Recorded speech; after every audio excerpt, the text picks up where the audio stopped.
politicians. And then early next week, we will see the weather turn even colder, risk of some snow, chiefly across the north and east at first, but perhaps a little bit more widespread as we go through the course of the week.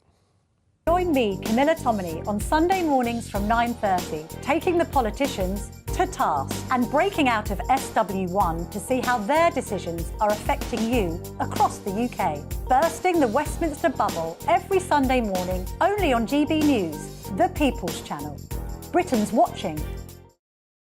I'm Michael Portillo. Join me on GB News on a Sunday morning for topical discussion, debate, arts and culture, and sometimes even ethical dilemmas. I don't always agree with you, Michael. Michael Portillo, Sundays on GB News, the People's Channel, Britain's news channel.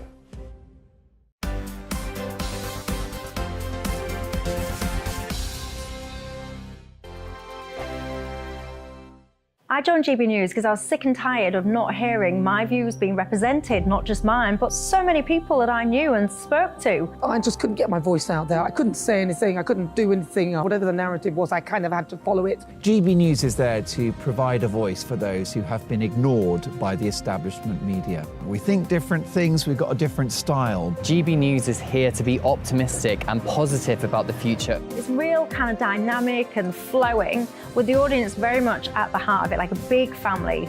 Here at GB News, we talk about the things that matter to you. Hearing the voices from right across our towns and cities, especially our towns. All sides of the argument represented with a heavy dose of opinion. We're on a mission here to make a difference. And the GB News family really is here for you, and whatever time of day you can watch or listen. Britain's watching. Britain's watching. We're proud to be GB News. The People's Channel. Britain's news channel. Hello, I'm Michelle Dewberry, and you can join me every weekday 6 till 7 on Jubes and Kerr. You're an inspiration to us all. Clip that bit off. Well, you are. That's my ringtone. My political ambitions those days are gone, I can tell you. She's only teasing. Go on. He's probably going to want to lay down now. I'll give him 2 minutes to have one. Let's respectfully disagree. That's what we like. Absolutely. On Jubes and Kerr. Come and join us. GB News, the People's Channel. Michelle Dewberry, weekday evenings at 6 o'clock. Westminster is going around in ever-decreasing circles, followed by the media. Britain is broken. How on earth did we get into this mess? But more importantly, how do we get out of it?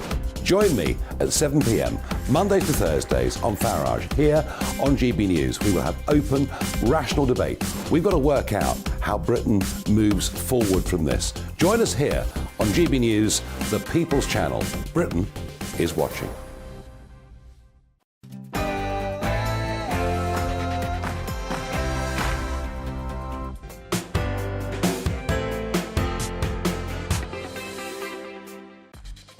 Hello and welcome. I'm Alastair Stewart, and for the next 2 hours I'll be keeping you company on TV and radio with the stories that matter across the country. And we've plenty coming up as always. First, has the political weather improved a little for the Prime Minister? Has it worsened a little for Boris Johnson? Is the Windsor framework all that it's cracked up to be? And what was Ursula von der Leyen really up to at Windsor? We'll be discussing all of that. But first, let's bring you right up to date with all of the day's news. Here's Tatiana Sanchez.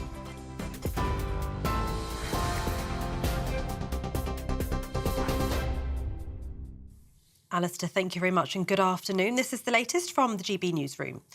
New messages involving the former Health Secretary show Matt Hancock reacting to footage of him and his colleague Gina Coladangelo caught embracing during lockdown.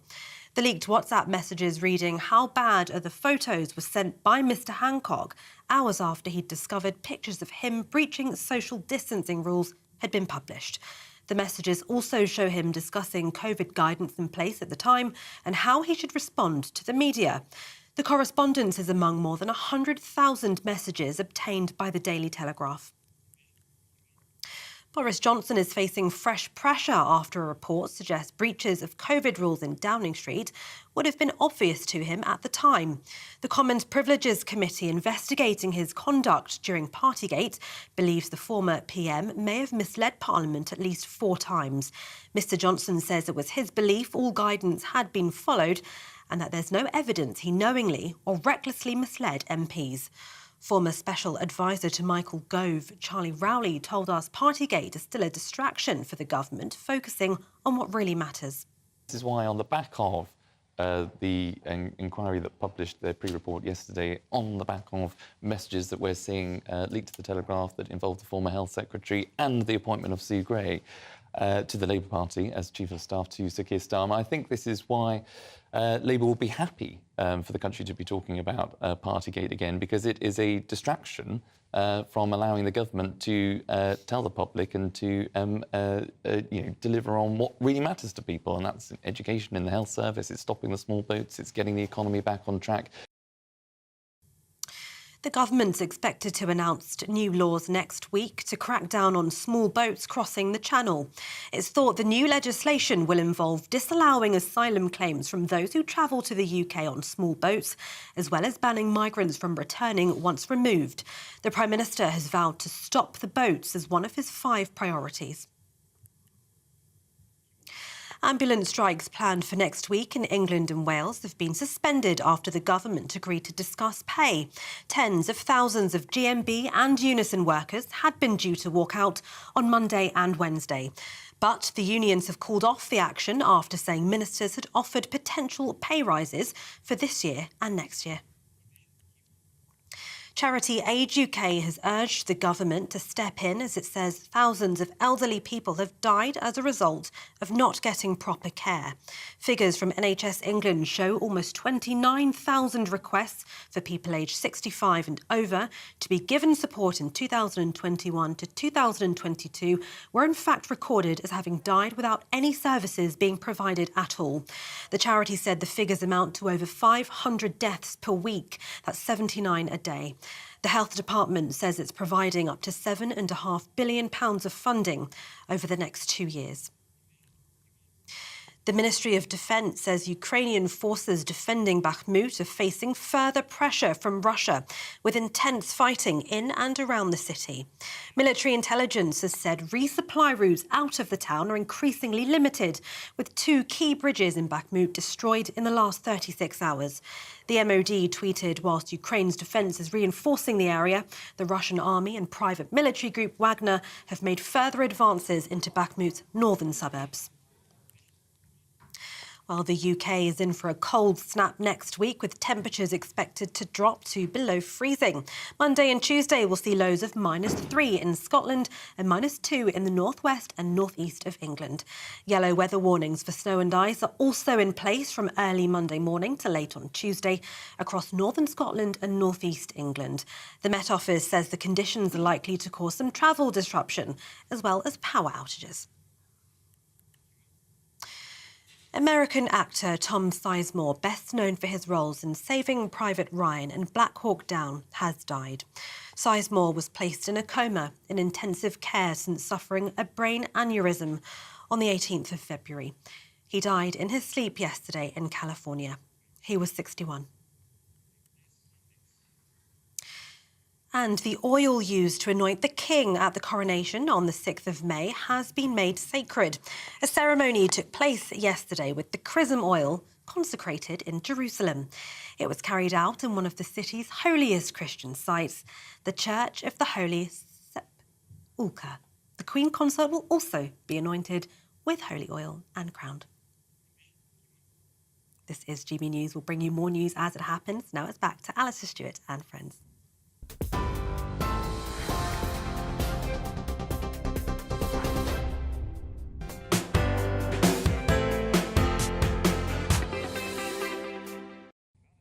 Tatiana, thank you very much indeed. And a very good afternoon to all of you.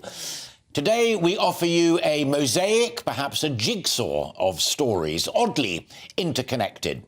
A few days ago on this programme, I pondered if the Prime Minister Rishi Sunak's fortunes might have shifted a little into positive territory. There was a slew of economic data suggesting that maybe there might be a little bit more money to play with come the budget, and that perhaps the high level of taxation that we endure at the moment was pouring money into the Treasury's coffers, and perhaps they might be persuaded there to give some of it back to us. Well, there's no sign of that yet. The newspapers instead are talking about further increases in taxation, which fuel duty is a form of anyway, but we're quite close to that budget, so the reality will unfold before our very eyes in the next few days and the next couple of weeks. Now, away from that, which really does matter a great deal, all of that hard work that led to the publication eventually of the Windsor framework in an atmosphere of rare UK-EU mutual warmth and friendliness, the new Northern Ireland Protocol, associated with greater positivism surrounding Brexit generally, also helped Rishi Sunak. The media took a broadly positive stance, and the Prime Minister said, "I am the Prime Minister who will get Brexit done."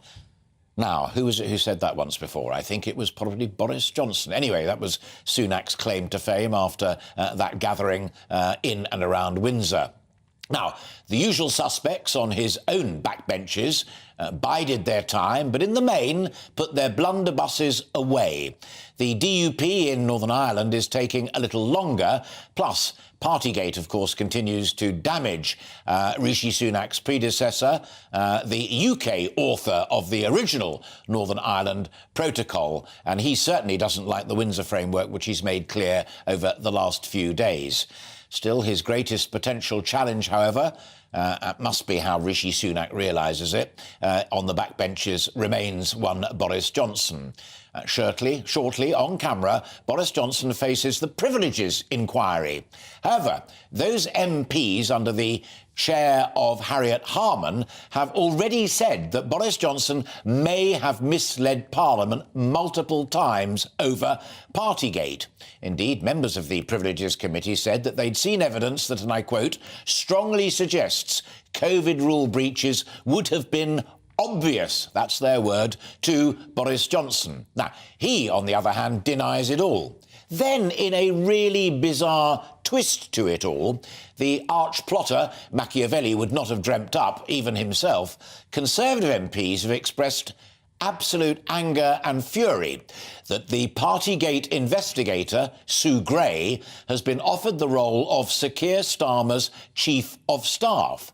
Now, Boris Johnson's made much of this himself, as have other Conservatives, and it is reported, I say reported because I haven't heard it myself, that many senior civil servants are also very unhappy with what's going on, allegedly, between Sir Keir Starmer and Sue Gray.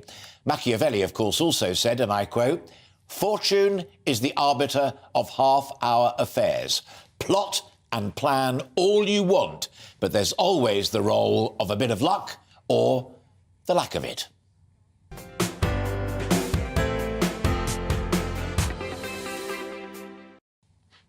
So much there to chew over, and once you've chewed over, let me know what you think. You can either send me your thoughts at gbviews@gbnews.uk, or you can pop it on our social media accounts. We're on Facebook, we're on Twitter, we're all over the place, and I'll share the best back with you a little later on as the programme unfolds.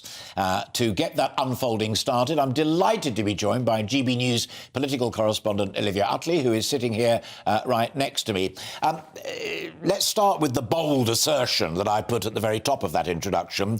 Do you sense that over the last, let's say, week, things have begun to look a little better for Rishi Sunak? Yeah, I think they definitely have. The Windsor framework was hugely positive, and it was greeted with real warmth from almost all Conservative MPs. Now, the DUP isn't completely happy about it, but the noises of rebellion we heard from the ERG was far, far smaller than expected. Yeah. The general consensus in Westminster is that it's a good deal. As for Rishi Sunak's poll ratings, what I find really interesting is that week after week we see Labour beating the Conservatives in the polls by percentage points that we've almost never seen before. And Starmer is a little more popular than Sunak. But the interesting thing is it's only a little bit. With Labour so far ahead in the polls, you would expect to see Starmer's ratings far above Sunak's, but we're simply not seeing that. Also, we're having the lockdown files obviously coming out now, and they present Matt Hancock in a truly embarrassing light.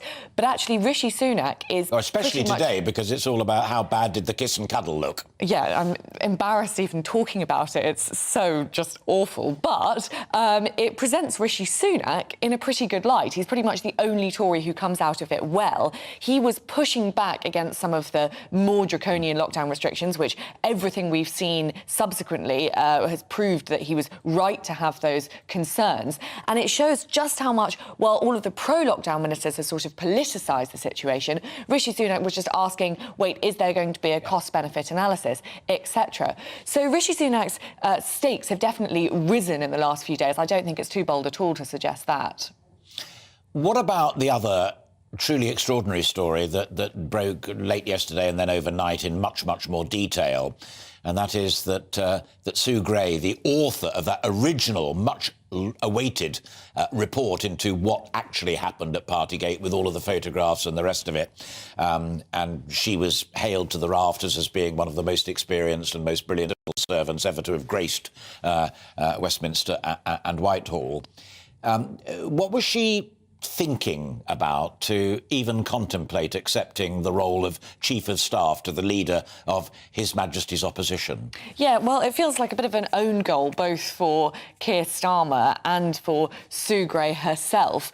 She accepted this role. I mean, her defenders say that she's a consummate professional and there's no way she would ever allow her political opinions to cloud her judgment while she was a civil servant, and there's nothing specifically saying that senior civil servants can never take a job with a political party. That said, it's pretty much unprecedented for someone at such a high level to go pretty much straight into the office of the leader of the opposition so soon after going.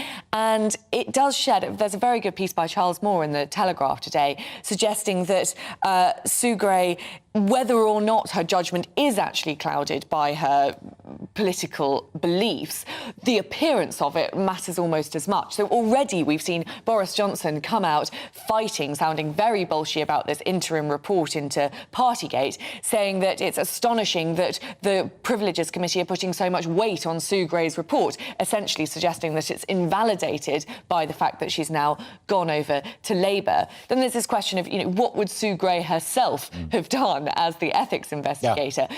Well, I said to you when we bumped into each other at the beginning of the day, what I couldn't quite understand was why they published these initial thoughts when it's only a few days before they'll have Boris Johnson and others in front of them on camera going for it live. Yeah, it's an interesting question.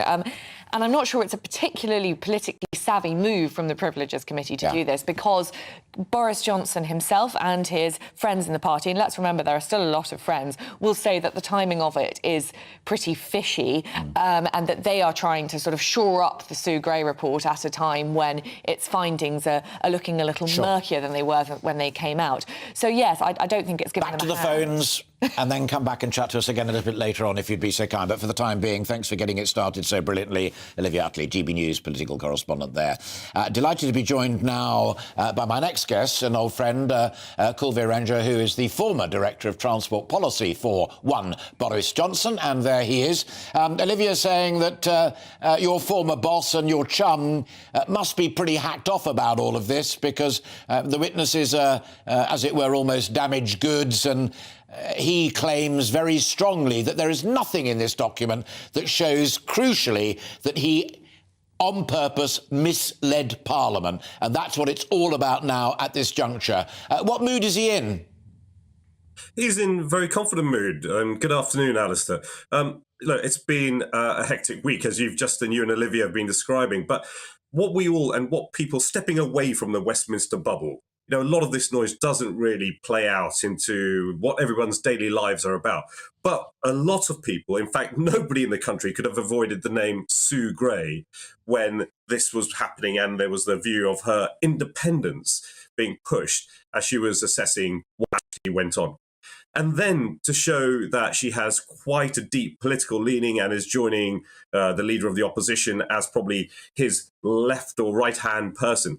Well, that independence, that credibility really does leave the room. And look, I've worked with senior civil with the civil service and Whitehall over the last 20 years, on and off.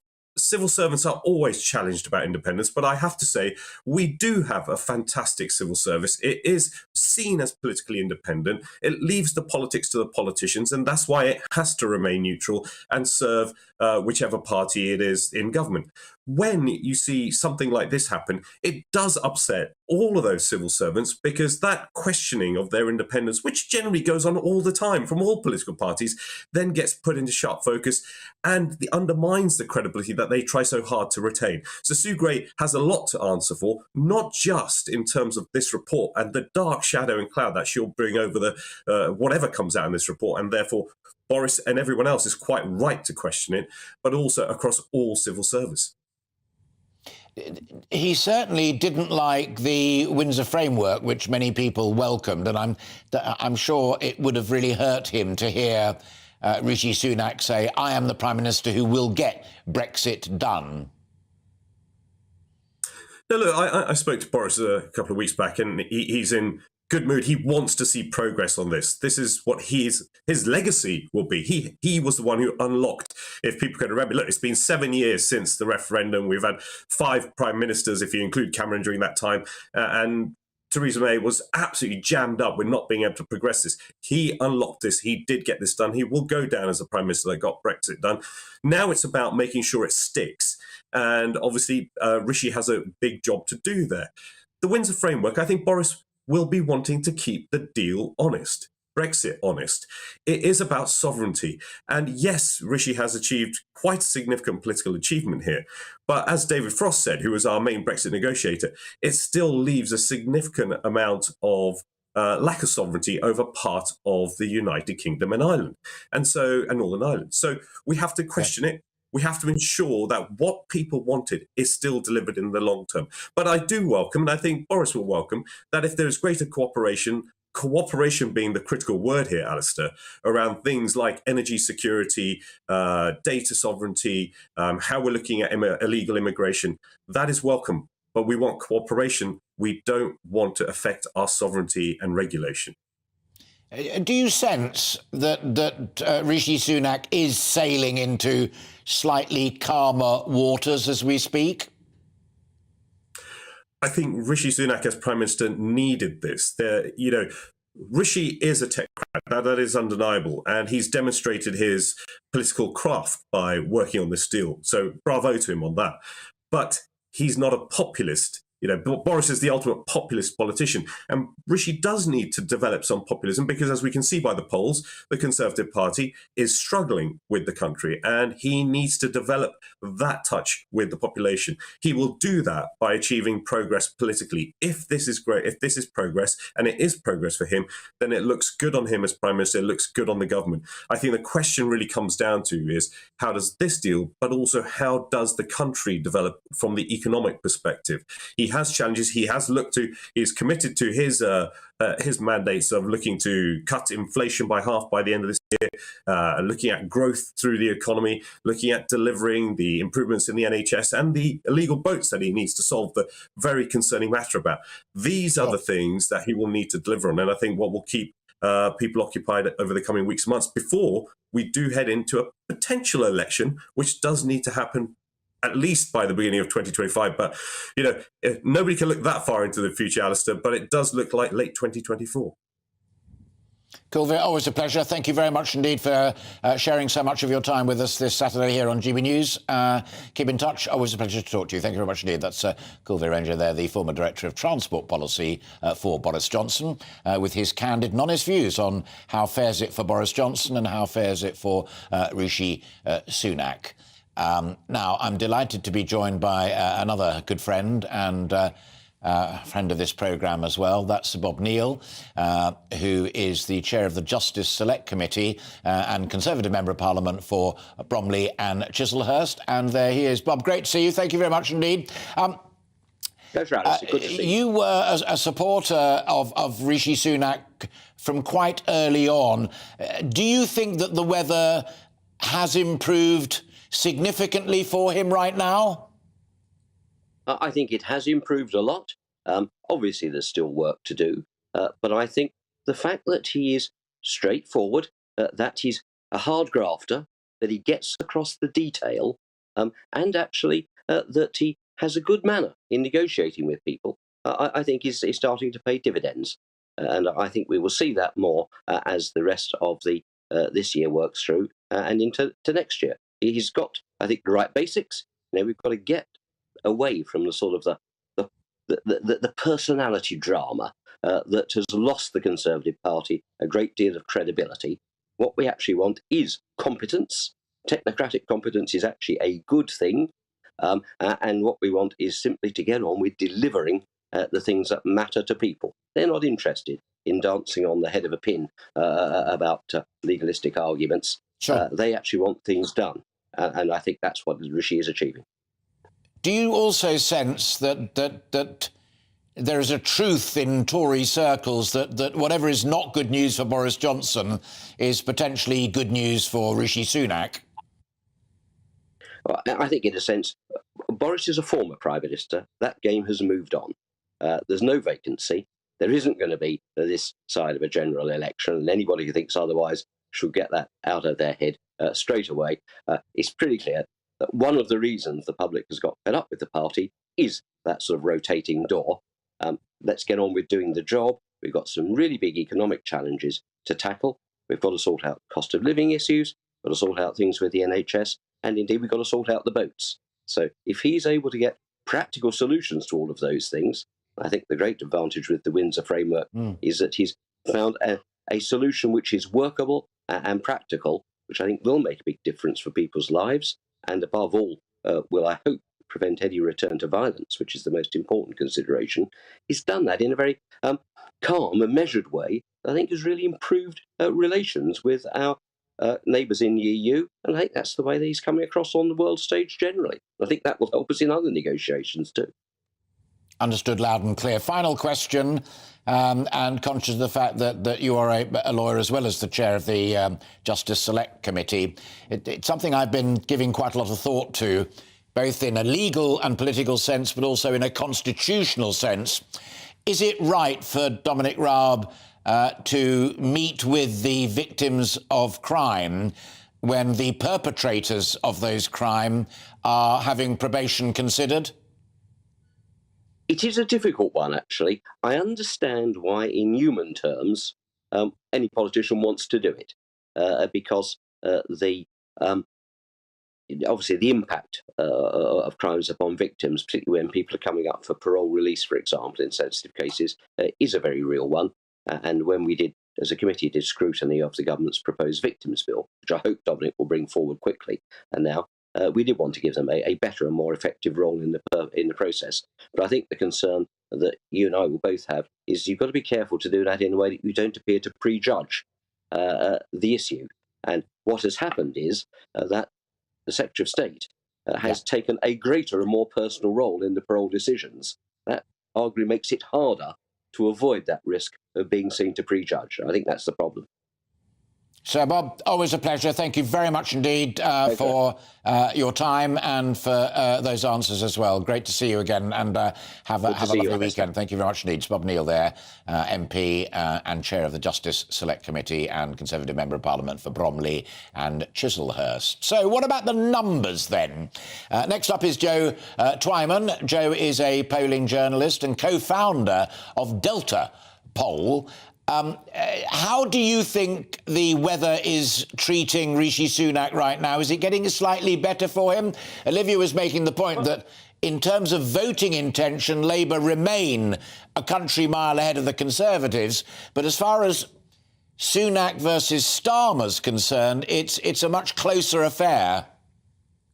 Well, I'm not sure that's entirely accurate. When you look at our latest poll, you see that Rishi Sunak is on -16 in terms of his net approval rating, and Keir Starmer is on +11, which by historical standards is a good score, and also compared to Rishi Sunak is very good. Labour continues to have a lead that is well into the double figures over the Conservatives across all of the polls. And it demonstrates that that the weather, if you like, to use your analogy, is very cloudy at the moment. But having said that, I would say that the last week indicates that it might be about to stop raining. I think that would be the best way to characterise it. Now, you and I both know that most people out there aren't paying much attention to the minutiae of Brexit details, nor are they paying much attention to Northern Ireland.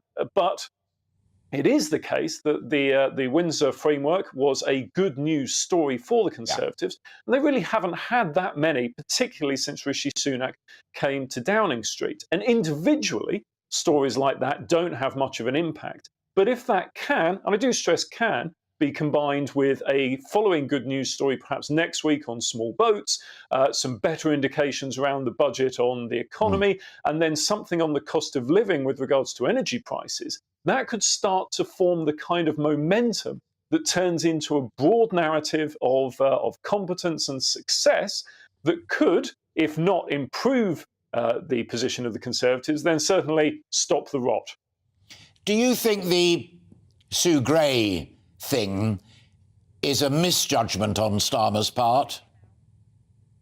No, I don't think it is, because again, that's the kind of thing that most people aren't paying close attention to, and I imagine that story will get trumped, if you like, by Boris Johnson's appearance at the Privileges Committee, and a lot of the discussion will be about his behaviour and about the evidence for what happened around Partygate, rather than the report by Sue Gray or indeed her future role. I think it's. I think that in effect they will be able to front it out, and I don't think it'll have a major impact on their position.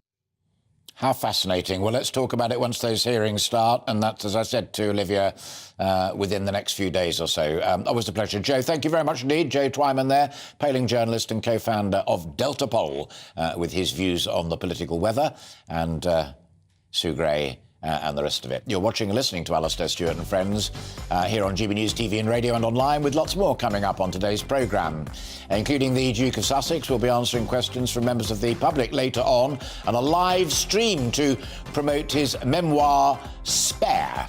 We will have the latest with our royal reporter right next. Do stay with us.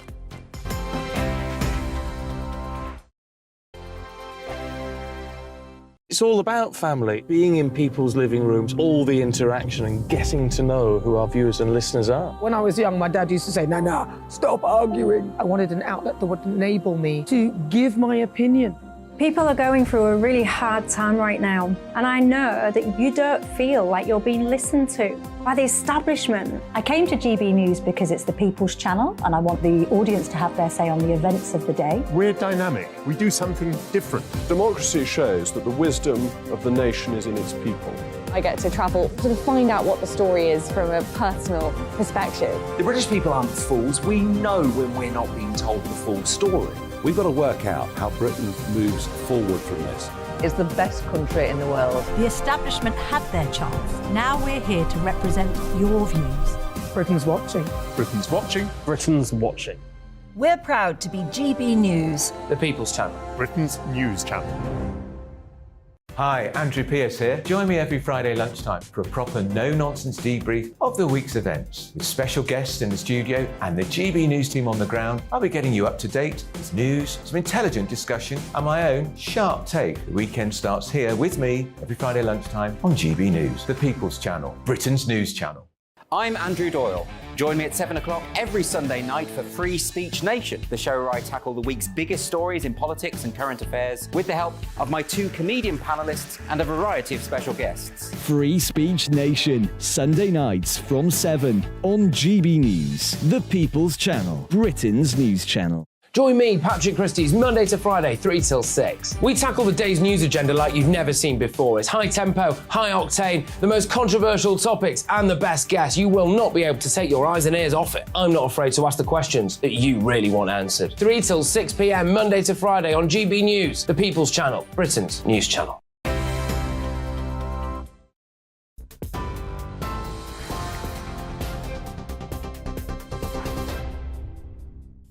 Good afternoon, it's 12:31. I'm Tatiana Sanchez in the GB newsroom. New messages involving the former health secretary show Matt Hancock reacting to footage of him and his colleague Gina Coladangelo caught embracing during lockdown. The leaked WhatsApp message reading how bad are the photos was sent by Mr Hancock hours after he discovered pictures of him breaching social distancing rules had been published. The messages also show him discussing COVID guidance in place at the time and how he should respond to the media. The correspondence is among more than 100,000 messages obtained by the Daily Telegraph. Boris Johnson is facing fresh pressure after a report suggests breaches of COVID rules in Downing Street would have been obvious to him at the time. The Commons Privileges Committee, investigating his conduct during Partygate, believes the former Prime Minister may have misled Parliament at least 4 times. Mr Johnson says it was his belief all guidance had been followed and that there was no evidence he knowingly or recklessly misled MPs. The government's expected to announce new laws next week to crack down on small boats crossing the Channel. It's thought the new legislation will involve disallowing asylum claims from those who travel to the UK on small boats, as well as banning migrants from returning once removed. The Prime Minister has vowed to stop the boats as one of his 5 priorities. And ambulance strikes planned for next week in England and Wales have been suspended after the government agreed to hold talks over pay. Tens of thousands of GMB and Unison workers had been due to walk out on Monday and Wednesday, but the unions have called off the action after saying ministers have offered possible pay rises for this year and next year. TV, online and DAB Plus radio. This is GB News. Now it's back to Alastair, Stewart and friends.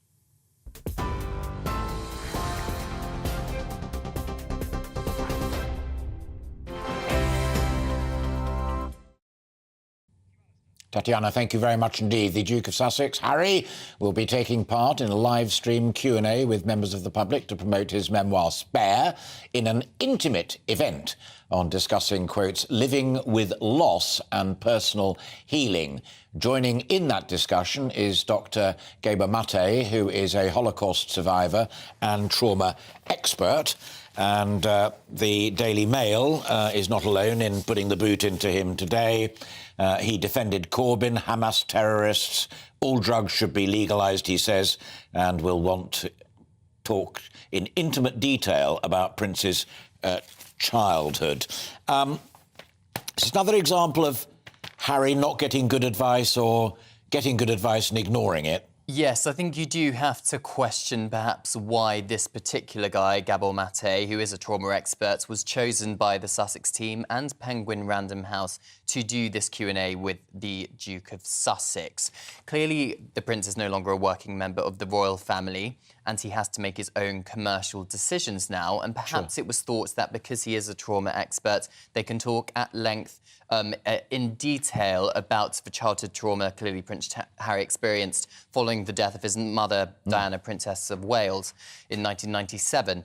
However, the timing of this live stream, which is happening at 5 p.m. UK time today... 17 quid a head and you get a copy of the book. Yes, the dream. I was just underlining your brilliant use of the word commercial a little earlier. Yeah. Yes, indeed.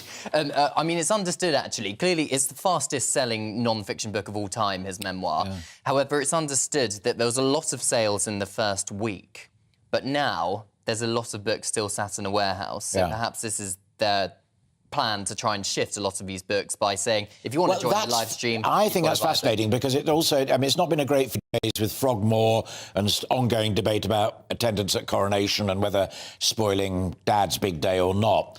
I just wondered as well whether around the world the public have got a little bit bored with Harry.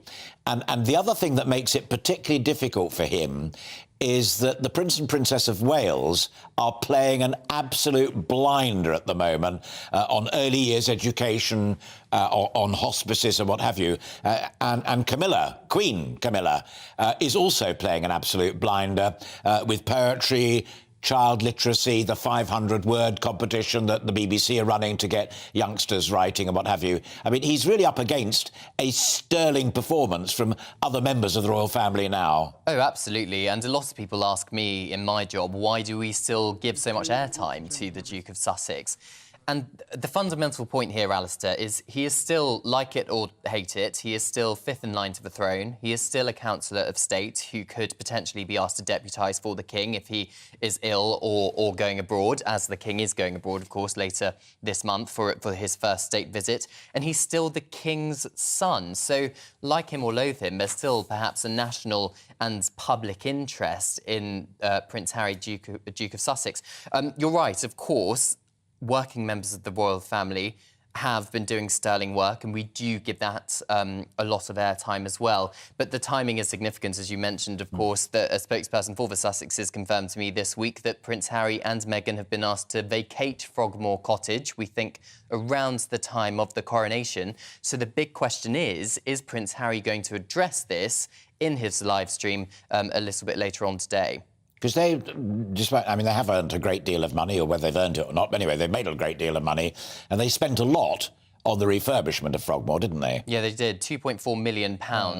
Initially, the taxpayers' money was spent refurbishing Frogmore Cottage. Then, when Harry and Meghan stood back as working members of the royal family, they agreed to pay that money back to the taxpayer. But now that they have been essentially kicked out, it was a Crown Estate decision who owns Frogmore Cottage, but it would have had to have been sanctioned by the King. One of the questions a lot of people are asking is, will they be entitled to any of that money back? And that question remains a little bit muddy at the moment still. It's not clear exactly if any money is going to be paid back. Yeah. Let's finish on an upbeat story, and there are wonderful pictures of it, and it was in Tatiana's news bulletin as well, and that is the creation of the oil, the sacred oil that will be used to anoint the king and the queen. And there were some lovely stories during the week about who was creating it. We now know it has been blessed. It's been blessed in the Holy Land, as the king himself would describe it, a part of the world that he is incredibly fond of himself. So the firm are focused clearly on the big event. Indeed, the coronation, of course. It was consecrated to the holy oil, which will be used to anoint the king and the queen consort. It was consecrated in Jerusalem. Yesterday, the olives used to make the essentially olive-based oil were harvested from the Mountain of Olives, that sacred holy place. One of the trees used was in the monastery of Mary, which is actually the burial ground of the king's grandmother, Princess Alice of Greece. The king actually visited that place back in 2020, where I believe he also got some holy water from the River Jordan to be used in future royal christenings. It was clearly blessed yesterday in Jerusalem. It contains many different essences to make it smell better. Rose, etc., was on that, and it's going to be brought back to Westminster Abbey to be used in the coronation. It's still unclear whether it's going to be the first time we, as the public, are going to share in that moment. It's seen as the most sacred point of the coronation, the anointing. Whether or not we'll see it we'll have to find out later on. Cameron, always a pleasure, genuinely, and thank you very much indeed for those thoughts and reflections across the piece as well. GB News royal reporter Cameron Walker there with his insights and his knowledge. You're watching and listening to Alastair Stewart and Frowns, with plenty more still to come this afternoon, including energy bill support is apparently going to be extended until April. But what else can we do to save money on those bills? But first, let's take a quick look at the weather, which we will also be talking about a little later in this programme. Hello there, I'm Craig Snow and here's your latest forecast from the Met Office. Well, this weekend, for most of us, it's going to be pretty cloudy. A few showers around from time to time too, and for all of us, it's remaining cold. So we've still got this area of high pressure in charge of the weather across the UK, but under this area of high pressure, it is pretty cloudy. That's really going to remain the same as we go through the course of the weekend. Best of the brightness this afternoon, probably across western Scotland. Elsewhere, although it'll be rather dry, it will be pretty dull. Could see a few showers across eastern coasts, maybe up across the north as well. And in that breeze, it's going to be feeling pretty chilly. Elsewhere, under the cloud, temperatures at best around 8 or 9 degrees. Into this evening, very little changes really. Best of any clear skies, probably down towards southwestern Scotland. Elsewhere, largely cloudy skies. Still the risk of some showers along eastern coast and maybe a little bit more organised rain coming in across the very far north later on in the night. But under the cloud, it acts like a blanket, so temperatures remaining above 0 for most of us, probably not much lower than 3 to 4 degrees in the south. So Sunday, very similar day for a good chunk of England and Wales. Lots of cloud around, still the risk of a few showers, especially in the east. Further north, maybe the cloud a little bit more broken up to allow some sunshine to develop, but a greater risk of some rain coming down from the north, maybe even turning to a little bit of sleet and snow across the high ground. Temperatures for most, very similar to what we'll be seeing today. Into the evening, maybe a greater risk of some frost across the northern half of the UK, but further south, a very similar story. Lots of cloud and largely dry conditions. And then early next week, we will see the weather turn even colder, risk of some snow, chiefly across the north and east at first, but perhaps a little bit more widespread as we go through the course of the week.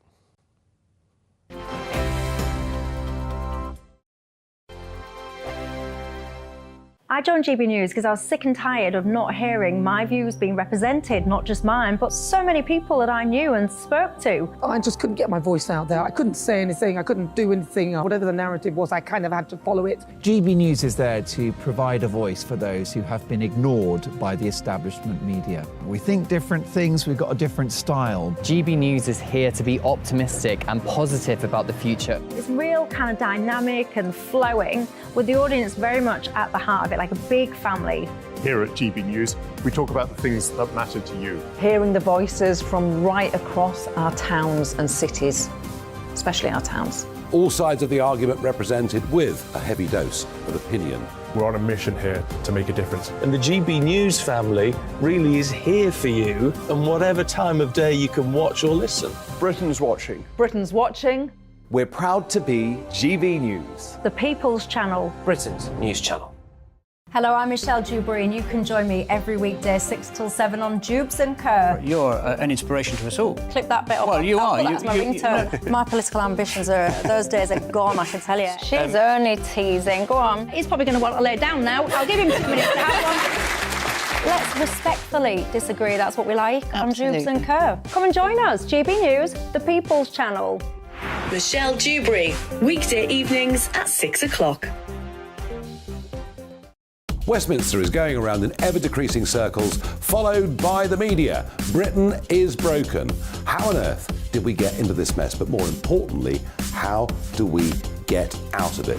Join me at 7 p.m, Mondays to Thursdays on Farage. Here on GB News, we will have open, rational debate. We've got to work out how Britain moves forward from this. Join us here on GB News, the People's Channel. Britain is watching.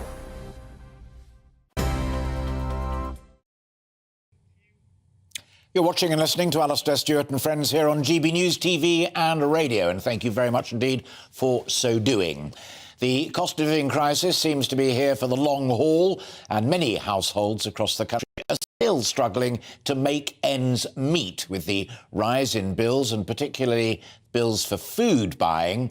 This week, Jeremy Hunt, the Chancellor of the Exchequer, confirmed that there would be a U-turn and that he indeed would extend the government's energy price guarantee until the summer to help households with their bills. But how else can we try and save money during these difficult times? And I'm delighted to welcome back to the programme Greg Marsh, who is the CEO of Now Stockco website to outline help for those during the cost of living crisis. Let's be clear on the energy front first of all. This is a really big ticket item. Is it designed to help all of us, or particularly those in special need? So it's important we're clear.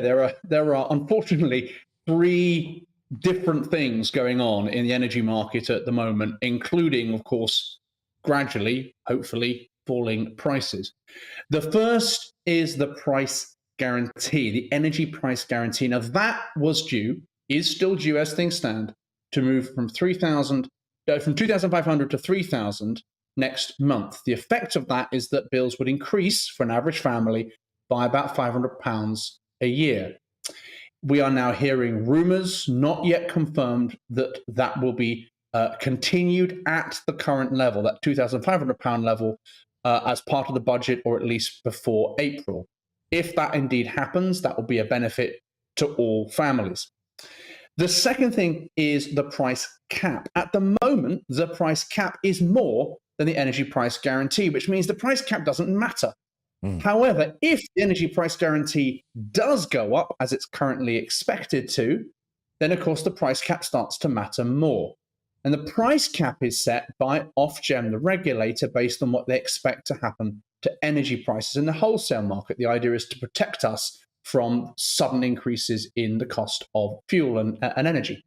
So the energy price cap at the moment is over £3,000. It's forecast to come down to below £3,000 by July, and then significantly lower than that by the second half of the year by most energy forecasts. And the final thing which we're talking about is the support scheme. That's the Energy Bills Support Scheme, which over the last 6 months has provided families with about £400 apiece in additional cash payments, and we understand that will now continue. So there are three different things going on here, but the most important of these, of course, all eyes are on the announcements over the next few weeks, and particularly at the budget, as to whether the Chancellor allows that energy price guarantee to stay at the £2,500 level. The other, as I said in your website, your brilliant website, you give various pointers, and that is perfectly well explained, which you've just done live on television and radio as well for us, which I'm very, very grateful. I was at a dinner with a bunch of farmers the other evening, and they were utterly flabbergasted, and they had ministers come to address them at the National Farmers Union, and they were flabbergasted that there doesn't seem to be any capacity in government to do anything about food inflation or even shortages and rationing. I mean, clearly they can't affect the weather in Morocco or Spain, but they just don't seem to be doing anything at all to look at the UK industry, the food industry, farming, and see what else can be done there. I mean, energy is literally vital, but so too is food. And one of the reasons, of course, why food has gone up in price, we've seen food inflation now nearly 18%. So that's a very significant increase in the cost of food in the supermarkets. And unfortunately, those categories of food who've increased in price most sharply are often the ones that we think of as being food staples. So this, again, really does affect everybody, and disproportionately those on lower incomes who spend typically a large proportion of their income on food. So similar picture as in the energy space, right, where people who typically have lower incomes spend a higher proportion of their income on essentials like energy. Now, one of the reasons why food is so expensive, it's because of the input costs. That's to say, as the cost of things like energy increases, the cost of doing things like producing food and getting it to our front doors increases. In addition to that, there's also customs and other factors affecting international movements in the logistics markets around why food has become so expensive at the moment.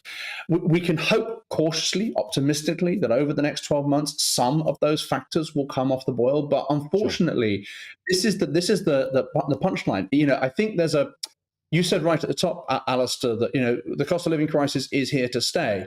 Even though some economists are forecasting that headline inflation rates may start to come down later this year, for the vast majority of households, and particularly for households who are hardest up on lowest incomes, the hard bits of life, cost of food, cost of energy, cost of transport, remain prohibitively expensive.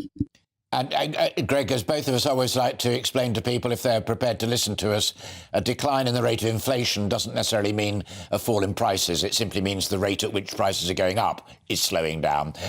Brilliant, as always. Thank you very much indeed for breaking into your weekend to come and talk to us again, Greg Marsh, CEO of Nous.co. Do go have a look at that website. It's absolutely brilliant and full of useful information and actually very well written, which is good. Not always true of every website. So, Greg, thanks very much indeed. Now, we've been talking about it in the news. Greg was nodding towards it there in that conversation as well. But a long-predicted cold snap will finally hit, and how, next week, right across the whole of the United Kingdom, with much of the country expecting to see sub-zero temperatures. Ice and snow are the two favourite words in the newspapers this morning, while forecasters say a beast from the east is not likely to happen, but something very nasty from the north probably is. And they're suggesting that a big freeze is still on the cards, which one weather forecaster is dubbing spring thaw. Oh, they do come up with lovely... I like that. That's very good indeed, as in the Scandinavian name, of course. So joining me now is Jim Dale. A few better, if any, than him to talk about this stuff, because Jim's the senior meteorologist at the British Weather Services, and there he is. Great to see you. Good afternoon, Alastair. By the way, that was my name. I'm going to claim it because you know, remember that walrus that came down in the week and it sat over across Hebrides Way, came down all the way from the Arctic. Can you put? You can't copyright something like that because it really is great, Thor. I like that. Yeah, it's because we're in meteorological spring, it goes with it as well. So the spring thaw is the direction of travel. That's exactly what we're going to see. OK, that genuinely amusing, and I'm glad it was you, and Thor is good. But to be serious as well, you know, as senior meteorologist, but also anybody looking at the newspapers, that the warnings are about not only disruptive weather, but dangerous. Yeah, always will be, Alastair. And it's good that the warnings go out nice and early when we can see these things. We can't quite see the white of the eyes yet of Thor, simply because the snow events, although we're expecting northern Scotland, northeast Scotland and the northeast of England to succumb first, and that will be during the course of Monday and Tuesday. The rest of the country will have to wait and see where the actual snow events occur. But you're quite right, the ice side of things, I think, will be more or less everywhere. We've got the polar front that's come down, as it suggests, from the poles, and that will sink south towards southern France, southern Italy, and that means we're all in that Arctic type air. So ice is a big problem. A little bit of melt during the daytime. It doesn't mean we're necessarily going to stay sub-zero. Some places will, the prone areas. But you know what? This goes back to this is the third event this year in the last few months. We had one in December, if you remember, the troll from the Trondheim. Then we had the mini Trondheim. They've all come out of this direction. So the sudden warming of the stratosphere that occurred a couple of weeks ago, I think this is the cause of it now. America's seen some of this as well.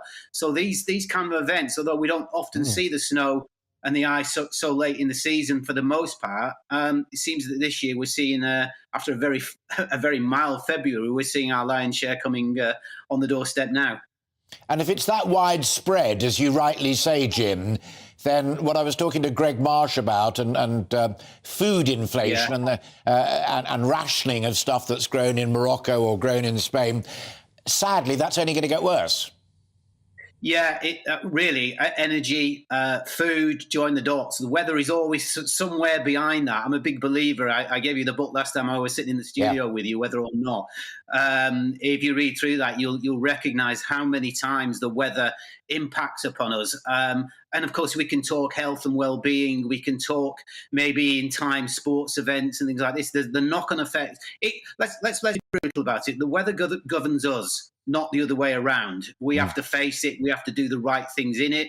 So the preparedness and talking about it now, well ahead of it coming in, is the right thing to do. And people who are going to be travelling between, say, Monday and Friday next, this looks like it will extend at least that far. And I don't think it's going too far this side, although there's some interruptions, I think, for the south, milder interruptions. I think this looks like it's got legs to continue on. So I think March is going to come out cold, icy at times, and you know, we're going to be reluctant to sort of leave the Arctic behind. So everything to play for going forward. We're going to have to watch the space as far as the specifics are concerned, who gets what, where and when.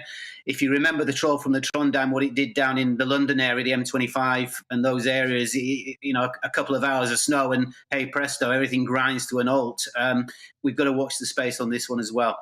Indeed, I have read the book and it's excellent, Jim. Thank you very much indeed. Senior meteorologist Jim Dale there saying pay attention, listen to the forecast and behave accordingly. You're watching and listening to Alastair Stewart and Friends with lots more coming up on the programme this afternoon. We'll be crossing live to Northern Ireland for more reaction to the Windsor framework, the new Brexit deal, the replacement to the Northern Ireland Protocol, and we'll be discussing the return of Partygate as well. But first, let's follow that brilliant conversation with Jim with a look at our own weather forecast. And here it is. Hello there, I'm Craig Snow and here's your latest forecast from the Met Office. Well, as we go through the next few days, although this weekend will be rather cloudy and dry, next week is certainly turning a good deal colder with the risk of some snow for some of us. Out there at the moment, we've still got this area of high pressure firmly in charge across the country. This cold front will just be a focus of some showers across some eastern and northern parts of the UK. But for most of us, as we end Saturday, it's going to be dry but rather cloudy, with the best of any clear skies up across western Scotland. Later on in the night, we will start to see some wintry showers affecting the very far north of Scotland. But for many, no real problems with temperatures, no lower than around 3 to 4 degrees for a lot of the country. So Sunday for England and Wales, a very similar day to Saturday. Plenty of cloud around, risk of some showers across eastern parts of the country. For Scotland and Northern Ireland, I'm hopeful we will see a little bit more in the way of brightness compared to Saturday, but also the risk of some showers, and these showers once again will be wintry, especially across the high ground. Temperatures on Sunday at best around 8 to 9 degrees, but factor in the wind, it will still be feeling pretty cold if you are out and about. Into Sunday evening, across the north, an increase in risk of some showers, especially across Scotland, where these will turn increasingly to sleet and snow, even at lower levels, with the risk of some ice too. So do take some extra care if you are out and about early on Monday. Could just see some disruption courtesy of that snow. Further south, a colder night than Saturday night, maybe a touch of frost in a few spots where we do see the skies remain clearest. And then as we go into Monday, Tuesday and Wednesday, it turns even colder still across the UK. Risk of some snow, chiefly across the high ground at first, but as we go into middle of the week, we may even see some snow moving into the south too. But you can keep an eye on all the information through the warnings on the Met Office website.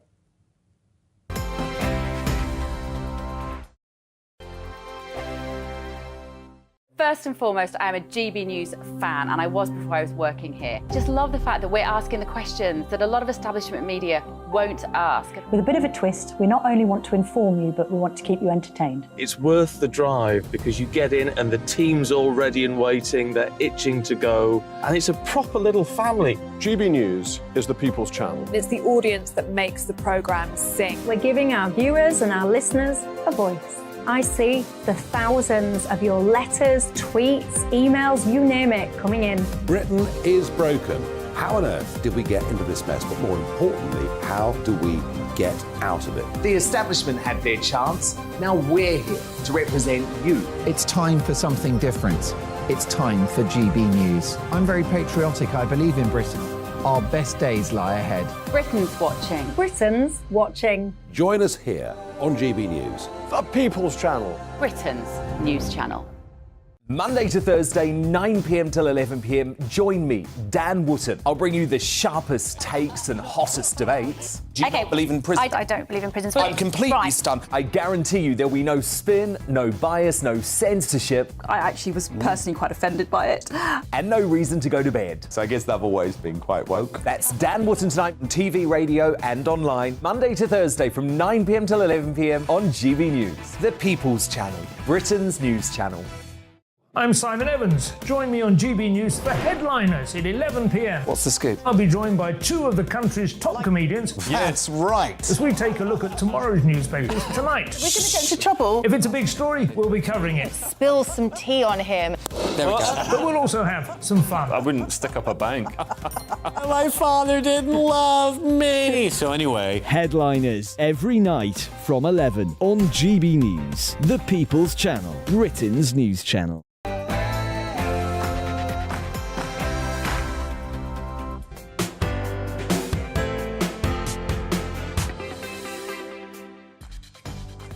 Hello and welcome if you've just joined us. Hello and welcome back if you've been with us since kick-off. Thank you very much indeed for that.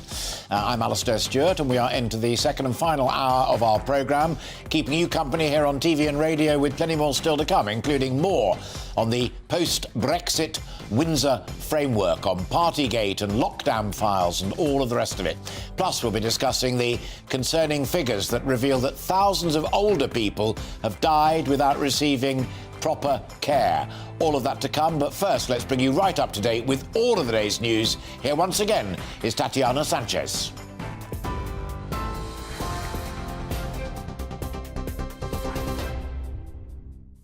Alastair, thank you very much. Good afternoon. It's 1 minute past 1. This is the latest from the GB newsroom.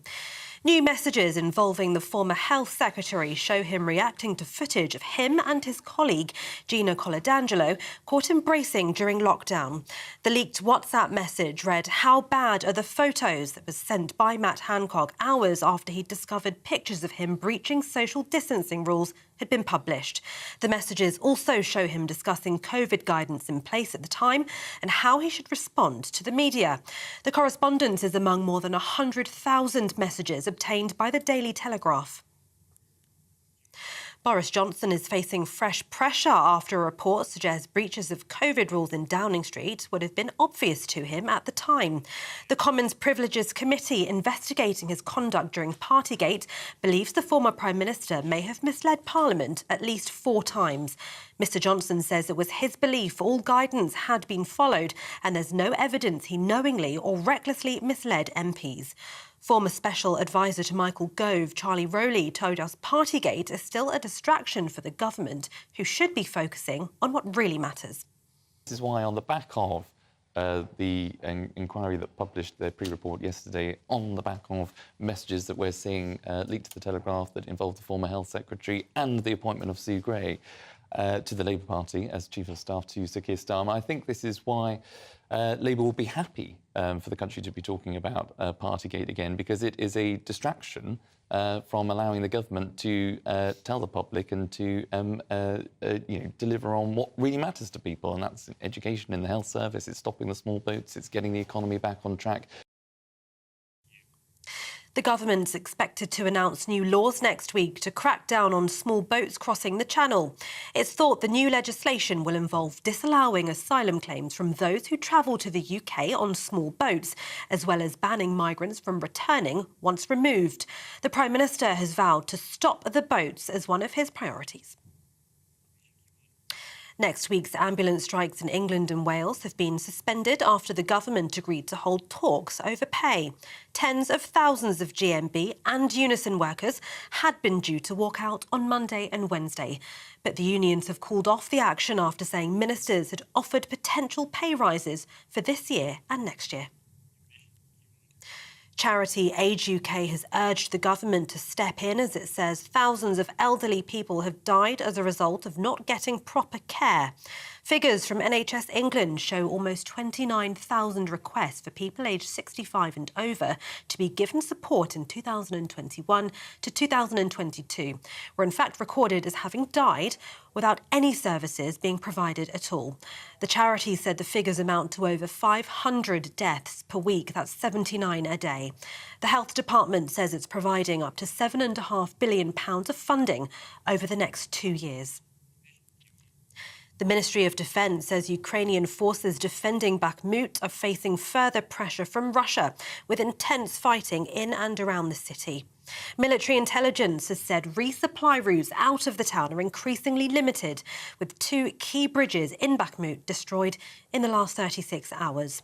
The MOD tweeted, whilst Ukraine's defence is reinforcing the area, the Russian army and private military group Wagner have made further advances into Bakhmut's northern suburbs. The UK is in for a cold snap next week, with temperatures expected to drop to below freezing. Monday and Tuesday will see lows of -3 in Scotland and -2 in the northwest and east of England. Yellow weather warnings for snow and ice are also in place from early Monday morning to late on Tuesday across northern Scotland and northeast England. The Met Office says the conditions are likely to cause some travel disruption as well as power outages. Now, American actor Tom Sizemore, best known for his roles in Saving Private Ryan and Black Hawk Down, has died. Sizemore was placed in a coma in intensive care since suffering a brain aneurysm on the 18th of February. He died in his sleep yesterday in California. He was 61. And the oil used to anoint the king at the coronation on the 6th of May has been made sacred. A ceremony took place yesterday with the chrism oil consecrated in Jerusalem. It was carried out in one of the city's holiest Christian sites, the Church of the Holy Sepulchre. The Queen Consort will also be anointed with holy oil and crowned. This is GB News. We'll bring you more news as it happens. Now it's back to Alastair, Stewart and friends.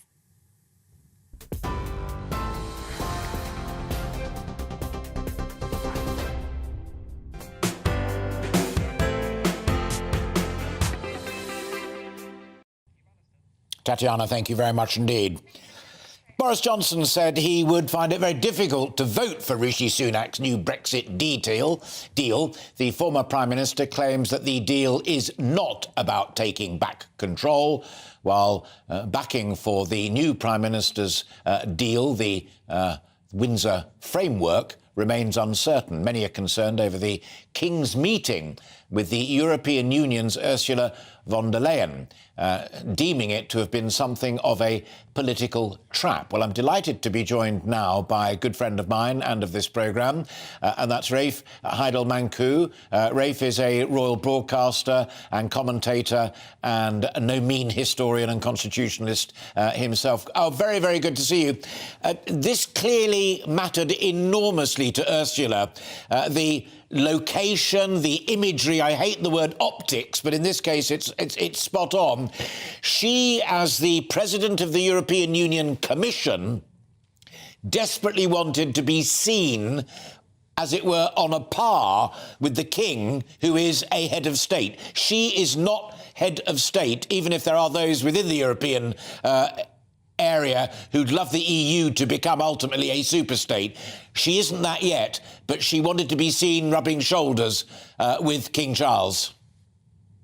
Yes, absolutely. I mean, the key issue here is timing. We know that the monarchy is, the heavy artillery in our arsenal when it comes to our soft power status, and von der Leyen is a self-declared Anglophile. And as you say, even though she's not a head of state, there's nothing at all wrong with meeting an international leader, be it her or the Secretary General of the United Nations. But for the King to actually meet with the head of Britain's opposing side, when the ink on this Windsor framework isn't even dry, the details haven't been combed over with a fine-tooth comb by all of the parties, and its implications haven't been considered by all of the relevant and interested parties in this, that's where the problem here really lies, because, it's the cardinal rule of constitutional monarchy that the sovereign never gets involved in political matters until they have been agreed and finalised. So in Parliament, you never have the sovereign involve themselves in political legislation until it's received Parliament's approval, and then they give their royal assent. And so by being seen so closely involved with this at this stage, it's really, you can only take it as the King's endorsement of this framework. And I think that's very unwise when there are significant voices amongst Brexiteers, both here and, of course, in Northern Ireland too, who are uneasy about all of this. And, it's not just the meeting, though, between the King and von der Leyen. It's also the very name of this. It's the Windsor framework, which, I think deliberately by the government associates the monarchy, the most iconic name and symbol of the monarchy, with this deal. And so why did they do that? Well, I think this was deliberately done because, unionists in Northern Ireland and in Britain are both concerned about the future of the Union. And by so closely linking this now through the meeting and through the name of the framework to the monarchy and to the King, it's almost as if the government is daring them to vote it down. This is a test of their loyalty to the Crown and to the Union. And I think that's a deeply dishonourable tactic by the government. And we can only hope and pray that this deal doesn't go seriously awry, because the King will then have been placed in a very awkward position. So he wouldn't have done it had it not been the wish of Downing Street and the Foreign Office. We know that, and you made the crucial point about the nature of the constitutional monarchy. Therefore, should he have said, no, I don't think I should be doing that?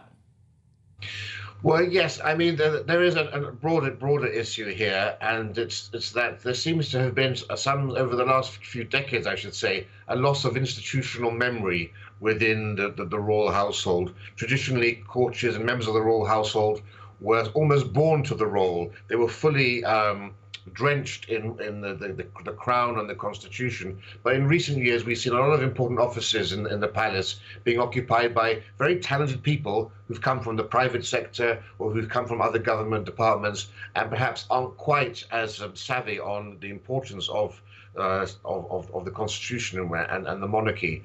The Queen set a very good precedent here. We saw in 2019 how she didn't really want to get involved at all in being seen to prorogue Parliament.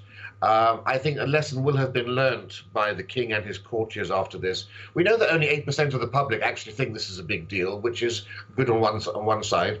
But at the same time, I think lessons that certainly have to have been learned from this. I was trying to think, of the best historical precedent from this, and there's quite an extreme one, but the only thing I can think of is when King George VI invited Neville Chamberlain onto the balcony of Buckingham Palace, the first politician there, in 1938, when he came back from Munich with this infamous Munich Agreement, Peace in Our Time, which gave the Germans the Sudetenland. And then, of course, at that time, like now with the Windsor Framework, most people were in favour of it, but there was strong opposition in Parliament then, as now, then led by Winston Churchill. And a few months after being seen with Chamberlain, with Peace in Our Time, Britain found itself at war, and the King had a very, very awkward moment then, an embarrassing moment, particularly as the new Prime Minister was Winston Churchill, who had opposed so much Chamberlain's appeasement. And that's, I think, one of the issues we have to always remember. Wait until things are done and settled. It's never advisable for the sovereign to get involved in anything until it's a done deal. I totally agree with you. Final observation, and I was chatting to an old mate of mine who's a very senior Tory, goes way back to the Thatcher days the other evening, and we were chatting about the fact that many people feel this generation of political leaders is not the creme de la creme. But he said, actually, this generation of advisors is not the creme de la creme either. Either those senior civil servants who advise ministers, or, as you've just eloquently said yourself, perhaps some of the senior advisors who advise in Buckingham Palace. They do matter, and they have real influence and power. It's a serious issue. One of the problems that you had when America went into Iraq and Afghanistan were how few people there were in the American civil service who were experts on the Middle East and who could speak the languages, compared to when Britain had its empire and the Foreign Office was filled with people who were genuinely passionate about these subject areas. There was a time when we actually understood the need to have expertise within all of these departments. A lot of that's been lost. You can blame our education system actually for much of this, because of course they failed to teach the essentials of civics. You do have some think tanks which exist to try to provide training to civil servants, but I think it's the very peripatetic nature of life within government departments and civil service now, where people just move along every few months or every few years to a new department, and we've lost this institutional memory, and that's, I think, the core of this issue. Well, I think that's a theme we may return to on this programme, and thank you for sharing your initial thoughts. Yes, that was a booking for you next time as well. Rafe Hadel-Manku, good friend of mine, brilliant constitutionalist, historian and royal commentator. Have a great weekend, Rafe. Thank you very much indeed. To discuss this further, I'm delighted to be joined by Catherine McBride. Catherine's a fellow at the Centre for Brexit Policy. Catherine, great to see you. Rishi Sunak in domestic political terms clearly needed a hit. Do you think he overflammed it, or is it a good deal that makes Northern Ireland one of the best places in the world to be trying to run a trading business? No, I think that he definitely is tap dancing as hard as he can to sell this to the population. And I think Rafe, though I agree with everything he said, I think that the whole idea of getting the Crown involved was to distract the media from the reality of this deal. And unfortunately for Rishi, the EU stabbed him in the back because they published the legal text where the UK put out a very flowery document obviously written by the nudge unit.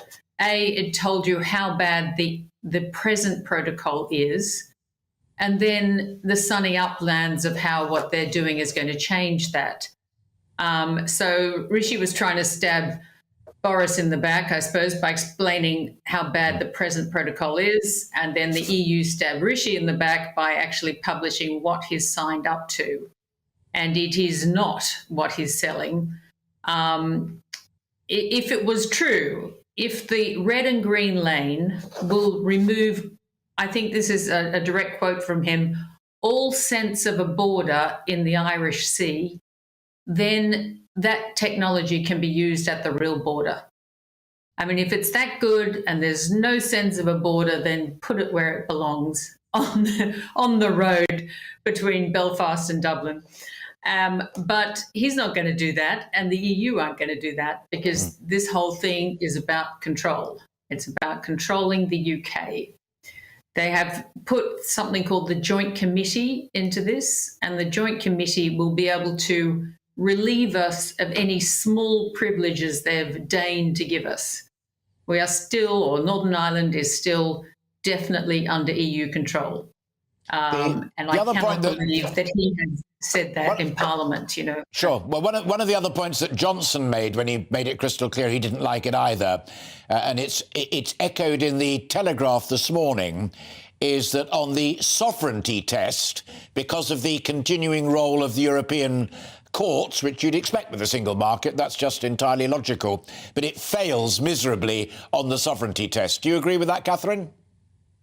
Well, yes, and I think it also fails on we should never have accepted the premise that the EU single market is somehow more important than the UK single market. That was the major fault in this entire process, and it is one that no one has addressed yet. And this is a great time to address it, because the European economy is not doing well. No. Its engine, if you like, is Germany, and they are failing because they relied so heavily on Russian gas. You really have to question why we would let a group of companies who really thought they could trust Putin to run our country. I mean, seriously, you've got to say, if they were that silly, why on earth would we let them determine our rules? And no one ever questions that the EU is not the person to run the country. Sure. Is that? And I think there's another issue going. Oh, sorry. Just a quick one before moving on, Catherine. That is the choice of the word framework significant in the sense that framework implies a work in progress, not a done deal. Yes, I did hear it say by some lawyers that this is actually a way of making the Northern Ireland Protocol work, as opposed to a way of implementing the Northern Ireland Protocol rather than changing it or improving it. And I think that's probably right. But I'll throw in one thing on what Rafe was suggesting, is that Charles is the King of Northern Ireland, as well as England and Scotland and Wales. And people of Northern Ireland have served king and country in the armed forces fighting for the UK. And I think it is appalling that he would be associated with this agreement or any other agreement that really subjugates part of his territory to EU control. It is quite incredible that he agreed to do this. He obviously hadn't read the EU's legal text. He'd probably been sold the Sunak dog and pony show. And it's pretty incredible that the people who fought for this country have just been abandoned for no real reason, to protect the EU single market, which does not need protecting. They're incredibly good at protecting themselves. Ask any developing nation around the world how well the EU protects itself. Catherine McBride, thank you very much indeed. Always a pleasure to talk to you, and thank you for coming back again onto GB News. That's Catherine McBride, who's a fellow at the Centre for Brexit Policy, with her views on the Windsor Framework. I'm delighted to be joined by another friend of this programme, and that's Roger Pollen, who's the head of the Federation for Small Businesses in Northern Ireland. Roger, thanks very much indeed for fitting us into your busy weekend. Does it feel like you're living and working and running businesses in the best possible part of the world to be so doing at the moment, as Prime Minister Rishi Sunak would have us believe when he was talking to workers and managers at that Coca-Cola plant? Well, thank you very much, Alastair, and very good to be back. And a good question. So I suppose what we're looking at there is a three-legged stool. So Rafe has talked very eloquently about the sovereignty issue, and Catherine's talked very eloquently about the politics. And what we're trying to do is bring to that the trade and the business part of it, the other leg of the stool. So we're here at the Alliance Party conference today in Northern Ireland at Stormont, and we engage with all the party conferences here just to represent our members and make sure that politicians here understand what businesses' concerns and issues are. And I suppose what we're finding is that there's right across the piece, there's a sort of a pausing to see, have we got something that addresses all the problems that business has been identifying? So there's maybe 3 or 4 parts to it. The first part is that everybody's very appreciative of the efforts that have clearly been gone to by both sides to understand the problems, and are very appreciative of the efforts to reach an agreement that will address those problems, and they've found that deal. We also would, I suppose, associate ourselves hugely with the ambition that the Prime Minister set out for Northern Ireland. Who could fault that? You know, we would share that. But the fourth part of it is, does the written deal then actually deliver on what we have heard? And that's the bit we're testing at the moment. So we've had to go back to our members and say, okay, this is what we're now seeing written down. Does that address the problems you've been bringing to us for the last couple of years? And we're in that testing process. So it's very difficult to rush to judgment on it in a credible way, because we may miss something if we do that. So we're trying to just test it out. Certainly, which is also the logic of the DUP, and the Alliance Party obviously came into existence as a kind of bridging political movement within Northern Ireland. Sinn Féin have said that they welcome this accord and that they can work with it, and they think it's very, very good indeed. The DUP is still mulling it over, although 1 or 2 of their leading lights have clearly said that they don't like it, they don't like the feel of it, they don't like the texture of it. There was a poll I was reading yesterday that said more than 60% of the people in Northern Ireland feel that the DUP ultimately will reject the Windsor Accord. Is that your sense? Is that your fear? I don't think that anybody's really fully qualified to know how they will react to this. I think we all hear different parts of the party coming out with different perceptions on it.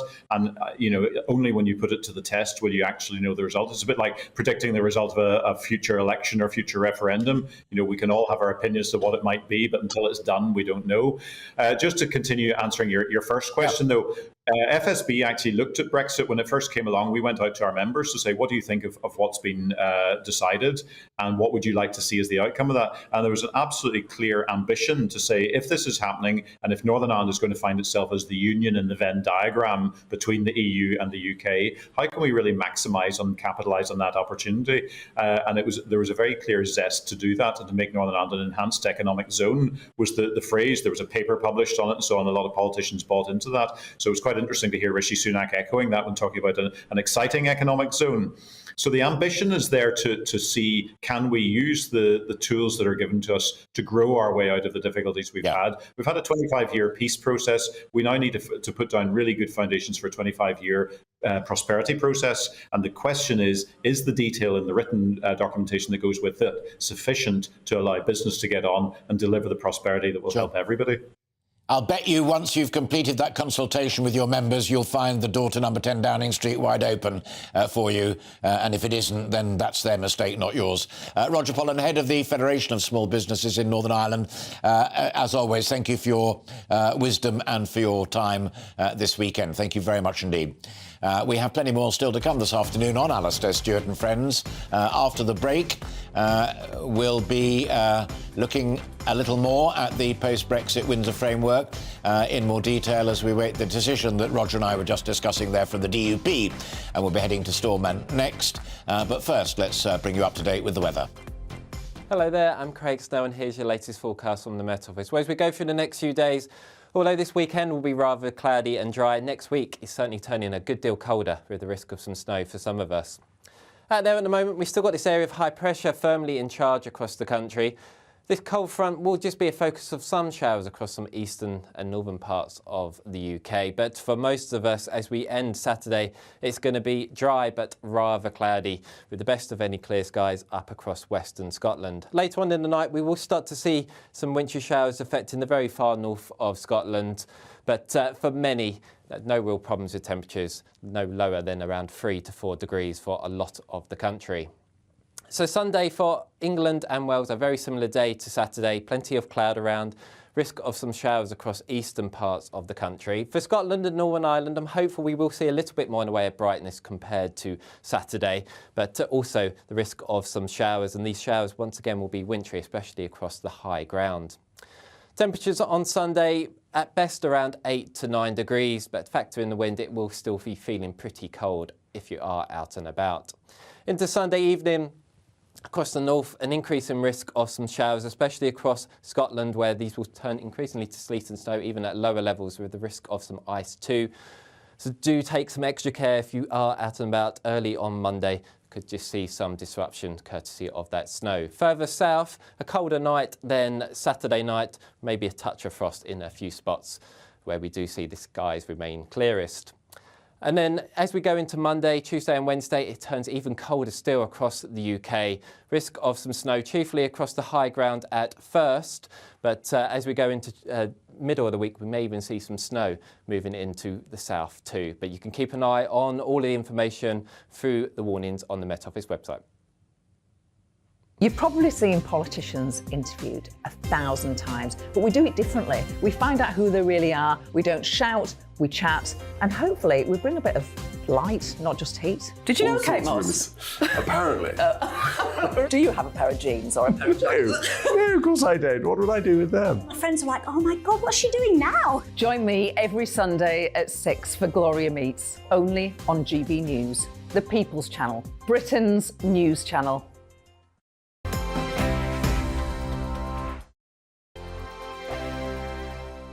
You've probably seen politicians interviewed 1,000 times, but we do it differently. We find out who they really are, we don't shout, we chat, and hopefully we bring a bit of light, not just heat. Did you know Kate Moss? Apparently. Do you have a pair of jeans or a pair of jeans? No, of course I don't. What would I do with them? My friends are like, oh my God, what's she doing now? Join me every Sunday at 6 for Gloria Meets, only on GB News, the People's Channel, Britain's news channel. I'm Jacob Rees-Mogg, the Member of Parliament for North East Somerset and a former government minister. For years, I've walked the corridors of power in both Westminster and the City of London. I campaigned in the largest democratic vote in our island's story. I know this country has so much to be proud of. We need to have the arguments, the discussions on how we make it better. The wisdom of the nation is in its people. Vox Populi, Vox Dei. That's why I'm joining the People's Channel. Join me Monday to Thursday at 8 p.m. on GB News, Britain's news channel. Here on GB News Live, we'll be keeping you in the picture, finding out what's happening across the country and finding out why it matters to you. We'll have the facts fast with our team of reporters and specialist correspondents. Wherever it's happening, we'll be there from 12 noon on TV, radio and online. GB News, the People's Channel, Britain's news channel. I'm Andrew Doyle.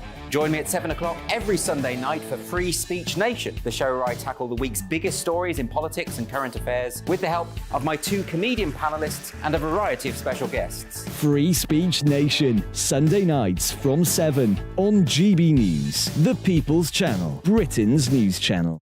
I'm Michael Portillo. Join me on GB News on a Sunday morning for topical discussion, debate, arts and culture, and sometimes even ethical dilemmas. I don't always agree with you, Michael. Michael Portillo, Sundays on GB News, the People's Channel, Britain's news channel.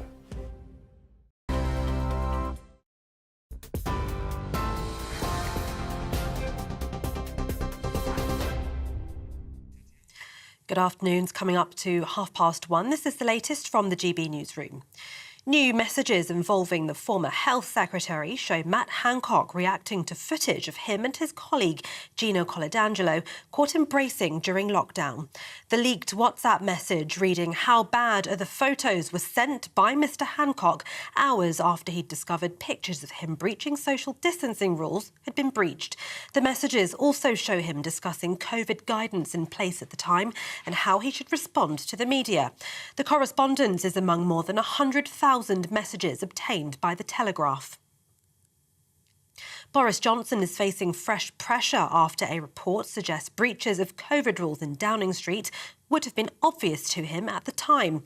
The Commons Privileges Committee investigating his conduct during Partygate believes the former Prime Minister may have misled Parliament at least 4 times.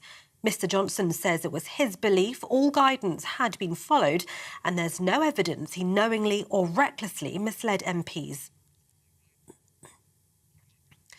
The government's expected to announce new laws next week to crack down on small boats crossing the English Channel.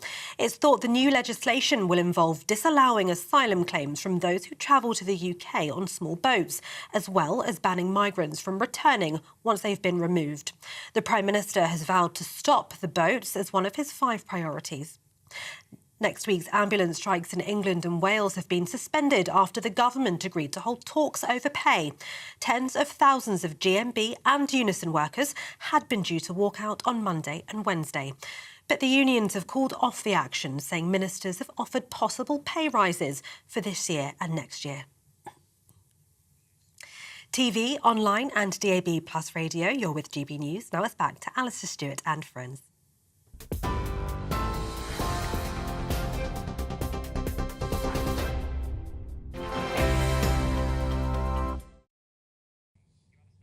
Tatiana, thank you very much indeed. Now, you have been getting in touch on our big topic of the day, Rishi Sunak's new deal for Northern Ireland. Brittany says, good salesman Sunak has got a lot of questions that need answering. Gavin says, I think Sunak is a safer bet than Johnson, but he will lose the general election very badly. Johnson's comeback was never workable. Bernie says Johnson is toast, and the sooner he disappears from the political scene, the better. Wellington says, finally, we can judge Sunak on action rather than words. Even critics of the Windsor Accord concede it's far better than Johnson's deal, the Northern Ireland Protocol. Vote against it if you will. Of course, that's entirely predictable. Do keep your views coming in, and also subscribe to our YouTube channel where you can catch any of the programmes or interviews that we've done that you may have missed. That is YouTube at GB News. Now, the Northern Ireland Secretary, Chris Heaton-Harris, has said that the government will legislate to reassure unionists that their constitutional position in the United Kingdom is secure. He went even further and said that that clarity would be provided in the coming days over the workings of the Stormont break, which is part of the Windsor Accord and a crucial element of the new post-Brexit Windsor framework. Joining me live now from Stormont to go through this, I'm delighted to say, is GB News Northern Ireland correspondent Dougie Beattie, and there he is. I said at the beginning, Dougie, that the DUP were taking their time over this. It is complicated technically. As the Telegraph makes it clear, it's not just about trade, it's also about sovereignty, it's about constitutionality as well. What vibe are you picking up on the ground, Dougie? Well, I would safely say there's not a journalist in Northern Ireland would have closer links to unionism. And unionists, they are devolutionists. They do like devolution. They like governing themselves, and they are pretty much want to be back into this building behind us. And they know they've got a donkey. They know they've been sold a donkey, and they're trying to get it up to at least a mule. That is what they are really looking at here, and they're trying to see is there anything more they can get out of this, because Rishi Sunak has done something to try and bounce unionism back into government behind us, and in doing so he has spooked unionists in Northern Ireland, because he's saying this is a great deal, it's a brilliant deal, it's all these things in one. And of course it's now coming out that it's not a great deal. It's not what he was selling, and he would have been far better coming to that microphone and saying, look, it's not a great deal, but it's a better deal than you got, and maybe we can work with this and go forward. And then Sir Geoffrey Donaldson could have possibly sold that to his electorate. It is very much at this minute in time in Northern Ireland up in the air, and many sources inside unionism are talking to me, and all of them are saying it's not a good deal, but we're trying to push it further. Do they believe that the word framework has significance, or is that just the likes of you and me in journalism who love words and what they actually mean? It's a framework, it's not a deal. Therefore, the DUP are hoping they may have a little input into the final chunk of it that, as Heaton Harris says, he will lead to primary legislation. Well, it is, but it's about credibility now, and it really is.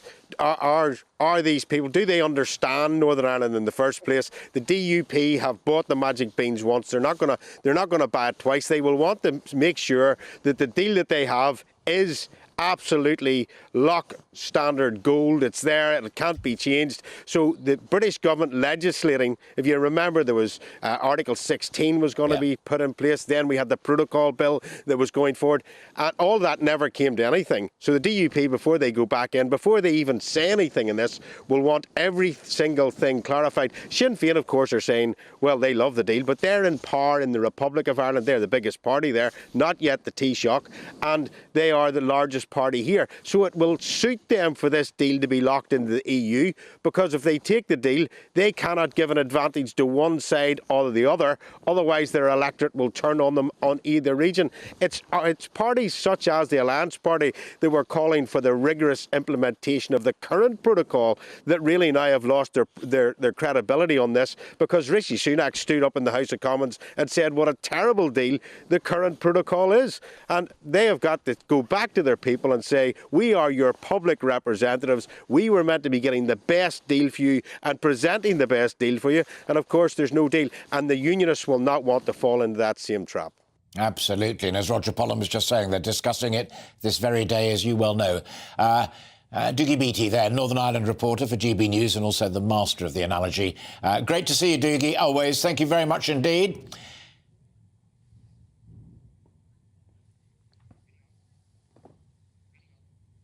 Now, listening to music has become much easier in recent times, but streaming platforms have come under scrutiny from artists who say their royalty rates, how they make money, simply are not good enough. One of the leading companies, Spotify, says that they pay royalties for all the listening that occurs on their services by distributing nearly 70% of all the revenues that they receive back, and they give it to the artists. Our national reporter, Theo Chikomba, has been to meet a musician whose band's album was streamed 1.2 million times, but who only received £250 from Spotify.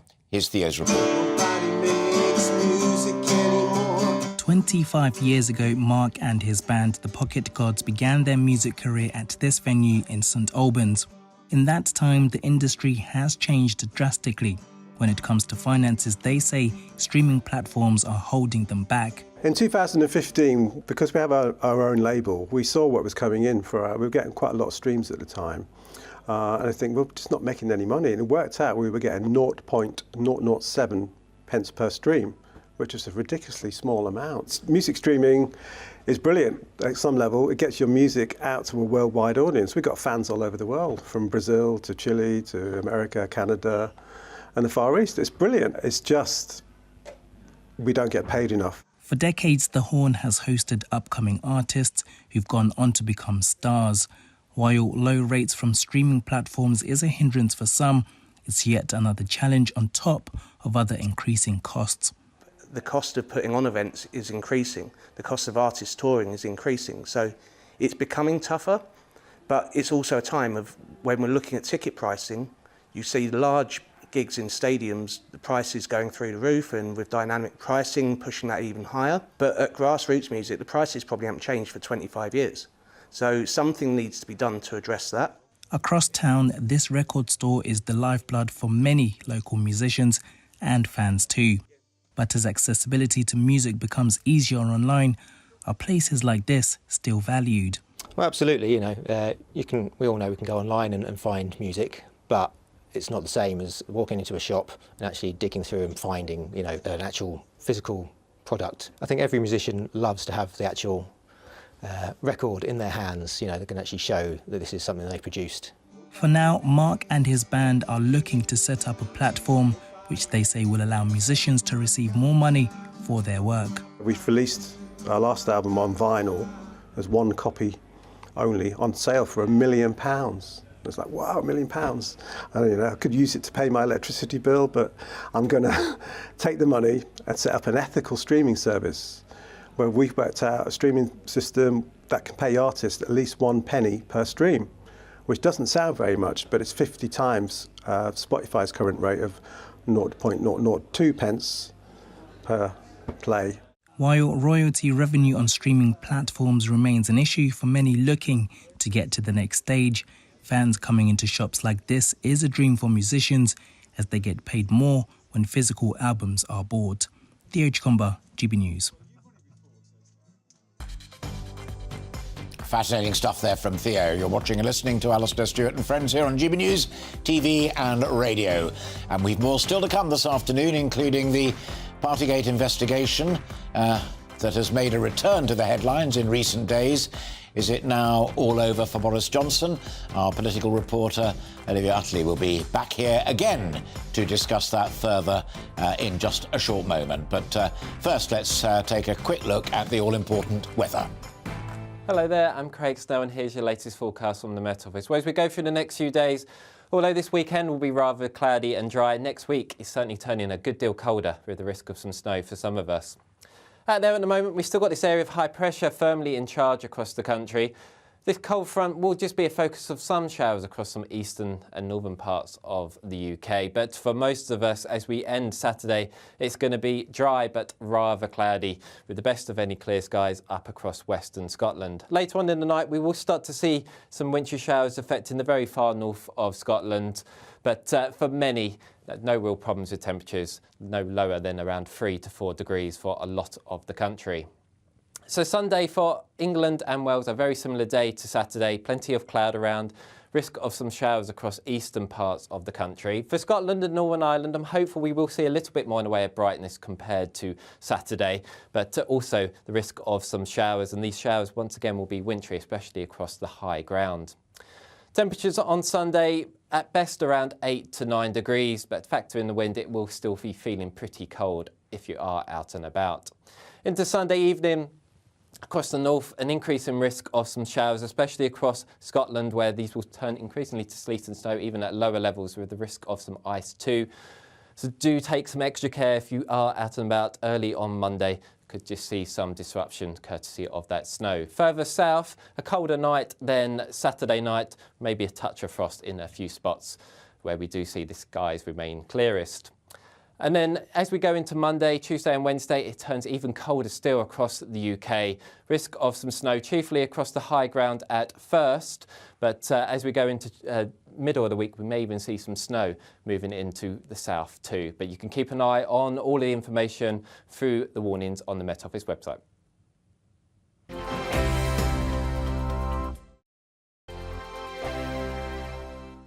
It's all about family, being in people's living rooms, all the interaction and getting to know who our viewers and listeners are. When I was young, my dad used to say, Nana, stop arguing. I wanted an outlet that would enable me to give my opinion. People are going through a really hard time right now, and I know that you don't feel like you're being listened to by the establishment. I came to GB News because it's the People's Channel, and I want the audience to have their say on the events of the day. We're dynamic. We do something different. Democracy shows that the wisdom of the nation is in its people. I get to travel to find out what the story is from a personal perspective. The British people aren't fools. We know when we're not being told the full story. We've got to work out how Britain moves forward from this. It's the best country in the world. The establishment had their chance. Now we're here to represent your views. Britain's watching. Britain's watching. Britain's watching. We're proud to be GB News, The People's Channel. Britain's news channel.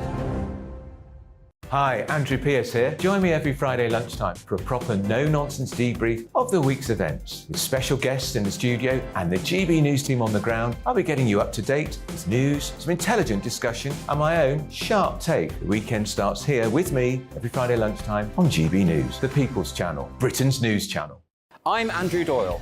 Join me at 7 o'clock every Sunday night for Free Speech Nation, the show where I tackle the week's biggest stories in politics and current affairs with the help of my 2 comedian panellists and a variety of special guests. Free Speech Nation, Sunday nights from 7 on GB News, the People's Channel, Britain's news channel. Join me, Patrick Christie's, Monday to Friday, 3 till 6. We tackle the day's news agenda like you've never seen before. It's high tempo, high octane, the most controversial topics, and the best guests. You will not be able to take your eyes and ears off it. I'm not afraid to ask the questions that you really want answered. 3 till 6 p.m, Monday to Friday on GB News, the People's Channel, Britain's news channel. Welcome back. You're watching and listening to Alastair, Stewart and Friends here on GB News, TV and radio, and thank you very much indeed for so doing. Boris Johnson will defend himself in front of a cross-party committee over allegations that he misled Parliament 4 times during the Partygate scandal. The former Prime Minister has been called to give evidence later this month. And the newspapers this morning, of course, are awash with the line that he says there is not a shred of evidence that he misled MPs. Well, speaking yesterday, Boris Johnson said that he never, and I quote, knowingly or recklessly misled MPs about lockdown gatherings in Downing Street. Knowingly and recklessly. This language matters because that's the allegation, and if that's what he's convicted of, as it were, then he has broken one of the absolutely crucial rules of Parliament. Absolutely. So the question mark isn't over whether he misled Parliament. It seems quite clear that he did. It's over whether he deliberately misled Parliament. And, forgive me for butting in, nor is it remotely about whether he had a glass of wine in the cabinet room or in his private apartment. No, it's about whether he made out to Parliament that he was sticking to the rules when he wasn't. And it all comes down to, I mean, Boris Johnson's defence, which he's made quite clear, is essentially that he was so scatty he didn't realise that he was breaking the lockdown rules, and that, not the best defence ever, and that his aides never told him explicitly that he was in danger of breaking the lockdown rules. What the committee has found in this 23-page interim report ahead of the public scrutiny of Boris Johnson on the 20th of March is that there are 4 occasions where they believe that he did mislead Parliament. And there's a question over the timeline of when he was told that he misled Parliament and when he actually stood up in Parliament and explained what he'd done. The other fascinating thing from that document, which the bulk of which is in the newspapers and people can read it for themselves and make their own minds up, is that not only Boris Johnson and his political chums who come out of it rather badly, but very senior advisers and spin doctors, not only for their language, and clearly now WhatsApp is taking over from Hansard as the record of exchanges between senior politicians and their advisers. They knew that there wasn't a shred of evidence that Boris Johnson could rely upon to get out of it. Yeah, there's a really awkward exchange, which I think is probably the most damning piece in the whole thing, where Boris Johnson's communications secretary, having been briefed by the papers that this story is going to emerge about Partygate, says to Boris, I just can't see how we can claim that this was essential work. So basically admitting that they knew full well that these gatherings were not sticking to the rules.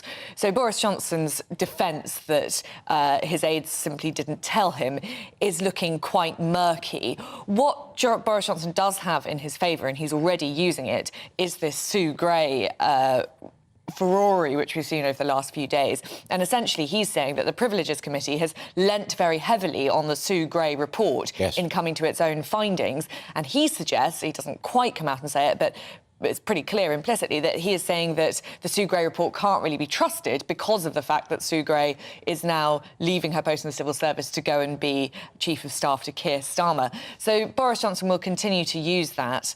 But it is looking relatively likely that when this full report comes out, Boris Johnson might be facing a parliamentary suspension, which, if it's over 10 days, could well end up triggering a by-election. So it's not an exaggeration to say that Boris Johnson is fighting for his political life.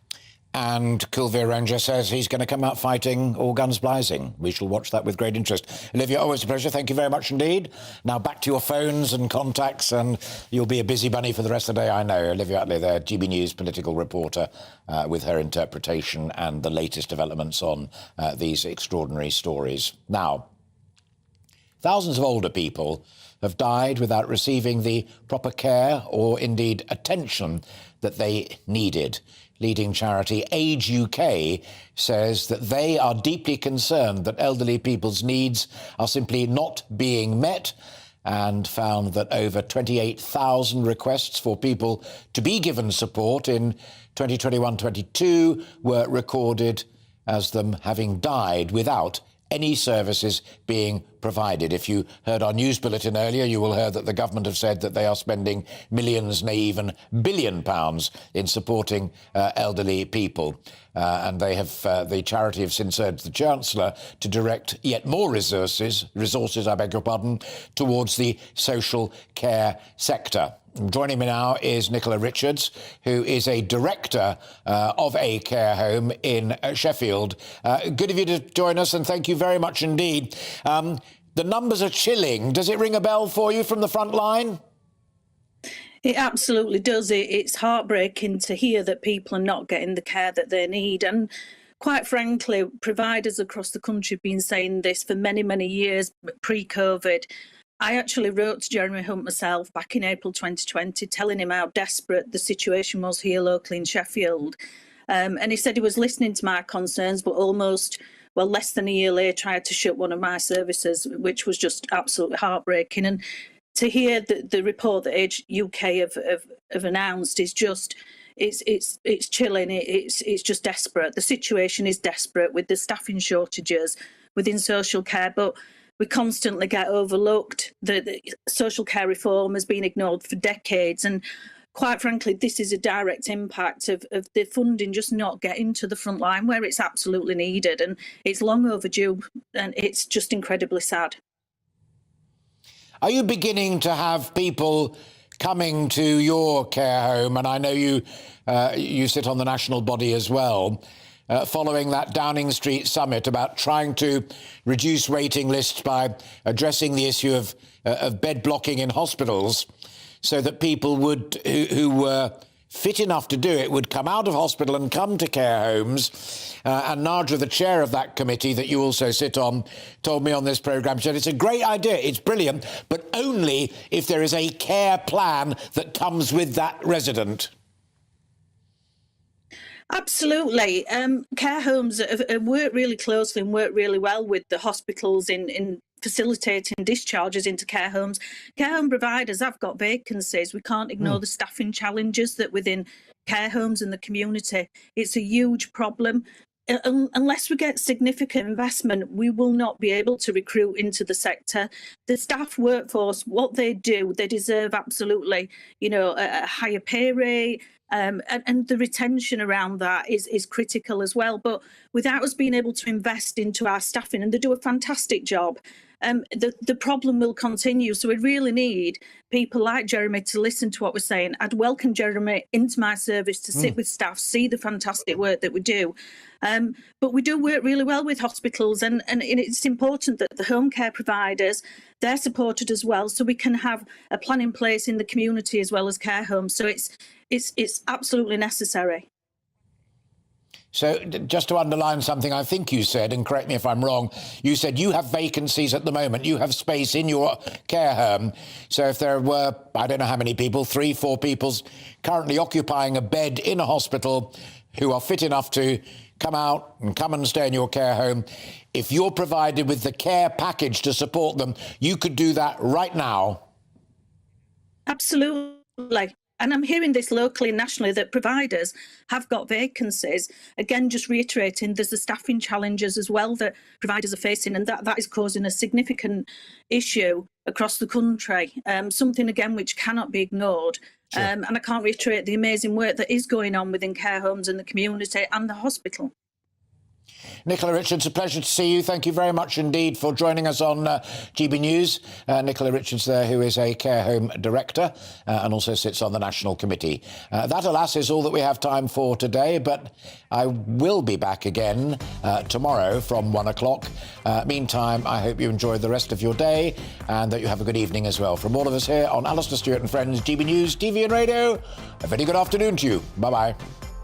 Hello there, I'm Craig Snow and here's your latest forecast from the Met Office. Well, as we go through the next few days, although this weekend will be rather cloudy and dry, next week is certainly turning a good deal colder with the risk of some snow for some of us. Out there at the moment, we've still got this area of high pressure firmly in charge across the country. This cold front will just be a focus of some showers across some eastern and northern parts of the UK. But for most of us, as we end Saturday, it's going to be dry but rather cloudy, with the best of any clear skies up across western Scotland. Later on in the night, we will start to see some wintry showers affecting the very far north of Scotland. But for many, no real problems with temperatures, no lower than around 3 to 4 degrees for a lot of the country.